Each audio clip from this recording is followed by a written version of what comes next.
In the wake of the Great Mongol War, Scythia emerged as a changed nation. Not only did their religion change in ways thought impossible many years ago, but so too did their government structure and situation of their imperial administration. The traditional structure of the Barosarvan at the top as an absolute monarch who roves the wild steppe with his clan, leaving city governance to governors, served well during the war and allowed the powers that be to fully orient themselves against the Mongol threat. However, once they were defeated and the plunder started to come in between 1328 and 1358, this had to change. Too much treasure disappeared into the pockets of governors who were often not Scythian, and went towards projects which did not benefit the Scythian people.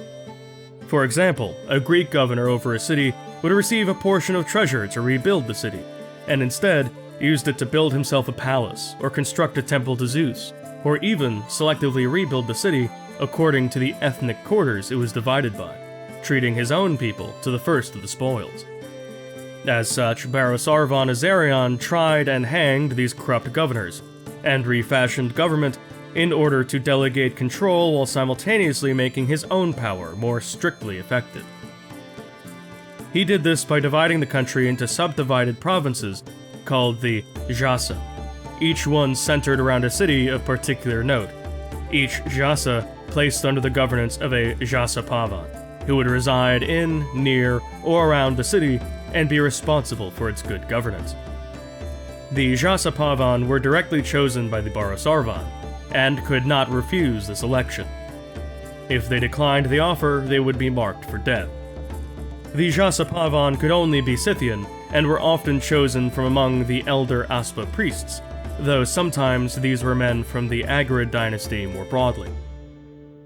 The Xshaça system allowed the Barosarvan to focus more exclusively on conquest and expansion, only being bothered with the most important of domestic state affairs instead of the complaints of every city dweller. Indeed, now he could trust that the cities and indeed entire regions were staffed and administered by loyal men, to whom he was even sometimes related. All the Xshaçapavan had to do was send their collected taxes to the crown on time and provide simple written reports about the state of things in their area. Other functions of the state reforms included a yearly party in the city of Taganrog called the Yasna, where the Barosarvan would disarm the Xshaçapavan, get them all as drunk as possible, and then listen to their reports about the year in review, to ensure as much honesty as possible. Now, it must be mentioned that the dynastic stability of the Agarid dynasty over Scythia was considered legendary by all onlookers. Through thick and thin, driving through the stormy uncertainties of history, as men died and were killed and disappeared, through civil wars and wars of conquest and wars of survival, still the Agarid line persisted. Somehow, some way. However, if one looks closely at the specifics of succession law and the context surrounding the situation, it becomes much less surprising. By 199 BC, Rathnakuta Agarid had sired 151 children in total, with 103 sons among their ranks. The Durg Varza saw a civil war between several factions that were all directly related to him. These were Agarid splinter houses that were eventually reincorporated into the greater whole, with only one house, the Datanpur, not of Agarid extraction. Over the centuries, thousands upon thousands of people had become direct descendants of Rathnakuta, and, as such, the successor pool was impossibly large. Where certain kingdoms had to worry about whether they'd have a child at all, Royal Scythia could see hundreds of the holy bloodline die at once, and still have thousands of candidates which hold the Janata, and are thus worthy of receiving the Nishan from the Bhagavaka to ascend the office of Barosarvan. Indeed, there were, during the war with the Mongols, times where 5 or 6 Barosarvans would die in battle over a mere 10 years, and still, there were uncles and cousins and nephews and grandfathers abounding to succeed the ones that passed. Succession is largely a matter of election, though de facto it is a hereditary office. Most of the time, a Barosarvan will either select a son to succeed him or die and his eldest son be assumed as successor. If no sons are eligible, the Barosarvan's widow would be the one to select a successor from her late husband's closest relatives. The stability of Scythia's monarchy is due to the sheer multitude of men who are eligible to be the monarch in the first place.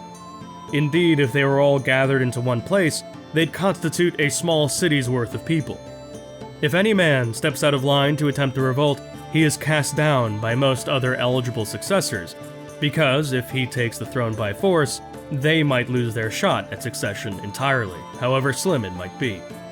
And, if the revolter isn't an Agarid, he'll meet a united front against his attempt by thousands of men with something to gain by keeping the Barosarvan proudly on his steed. Indeed, the blood of the Agarid line, called the Janata, is considered holy in and of itself, and all Agarid claimants are considered semi-divine. In any case, by the end of the raiding period, around 1358, Scythia was majorly, but not completely, rebuilt. Indeed, to undo the damage done would take generations, and still they wished to expand into the largely unclaimed east. There were many voices clamoring on every side for every proposition. Some people argued that the rebuilding of the cities should be the priority, coupled with establishing battlements and new wall systems to the west and south. These voices believed that Europe posed an imminent threat to Scythia, as they had become so advanced so as to frustrate traditional Scythian tactics should a confrontation occur. These voices predicted that as soon as the last city in Satanic Pyria fell, the League of the Storm Cross would not simply disappear, but continue to be a directing force for the energies of a united and ambitious Christendom. However, opposing voices pointed to their recent conquests, their triumph over the Mongols who essentially ruled the world. This was their mightiest foe, the greatest conquering force the world had ever seen until now. Their cities and their walls and their cannons were no match for Scythian might. Their numbers and their tenacity and their horsemanship and their marksmanship and their brutality was no match for Scythian men. These voices accused the other ones of being city lovers, reminding those who would listen of where such a love for trade and luxury got them last time, reminding their rivals of the shameful disasters that occurred beneath the gates of the Dvir Zava, the civilizational abominations that they suffered as a people under the direction of city kings.